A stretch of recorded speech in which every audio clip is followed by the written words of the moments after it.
Filmé demain. Alors moi c'est Nicolas et je suis vannier. Voilà, vannier en ville, à Toulouse.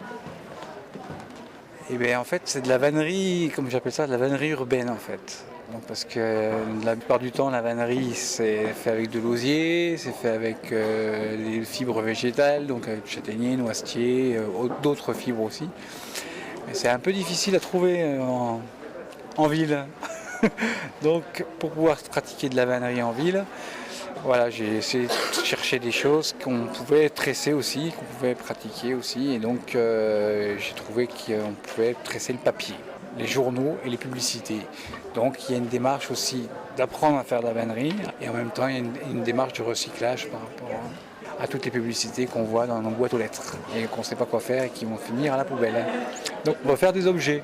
Ça dépend du papier qu'on utilise en fait, c'est lui qui va déterminer aussi la couleur. Mais on peut faire du tout blanc et après les peindre comme on veut, à sa convenance, comme on veut, quoi. Donc les objets, on peut avoir les couleurs qu'on veut. En plus de la vannerie, voilà, nous on est sur un groupe de personnes dans le quartier de Papus en fait. Alors le quartier Papus, c'est la cité ouvrière des ouvriers de l'ONIA en fait, de l'AZF. Une usine qui a explosé en 2001. C'est la cité construite par les ouvriers de l'ONIA, pour les ouvriers et pour leurs cadres aussi, parce qu'il y a des maisons et tout ça. Et ça a été repris en je ne sais plus quelle année par Habitat Toulouse, anciennement l'OPAC, et maintenant c'est Habitat Toulouse et Habitat Toulouse Métropole. Voilà.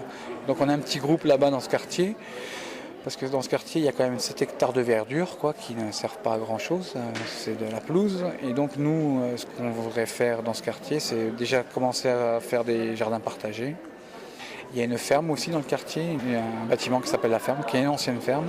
Et on voudrait aussi l'utiliser pour pouvoir construire un atelier de transformation de fruits qui servirait pour tous les jardins de Toulouse et aux alentours, et aussi sur des agriculteurs qui veulent se servir, ou des maraîchers qui veulent s'en servir et tout ça. Et donc l'agriculture urbaine, on peut dire ça comme ça, bon, même si j'aime pas trop le terme. Voilà, ça me parlait par rapport à ça, comment travailler avec les décideurs publics, parce qu'on a beaucoup de mal à travailler avec eux. Et c'est très compliqué à faire entendre la voix des citoyens et des gens quand ils ont de l'énergie, quand ils ont une grosse énergie et qu'il n'y a rien derrière qui suit quoi, au niveau décideur et qui décide à notre place. Et il y a eu une intervention comme ça qui m'a beaucoup touché, quoi. J'ai entendu son message, ça m'a fait écho à ce qu'on est en train de vivre par rapport aux décideurs et qu'on n'est pas écouté. Voilà, c'est juste un écho et quelque chose qui m'a parlé. Les forces sont là, puis je ne suis pas tout seul, on a un groupe, donc l'énergie on l'a, on ne lâchera pas le morceau, et puis s'ils ne veulent pas nous écouter, on fera un salon ravi.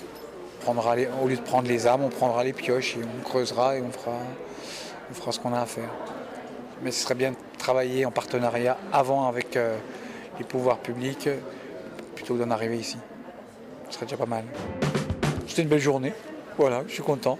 C'est toujours intéressant par rapport à mon activité et aussi par rapport à tout ce qui se passe, par rapport à les intervenants et tout ça.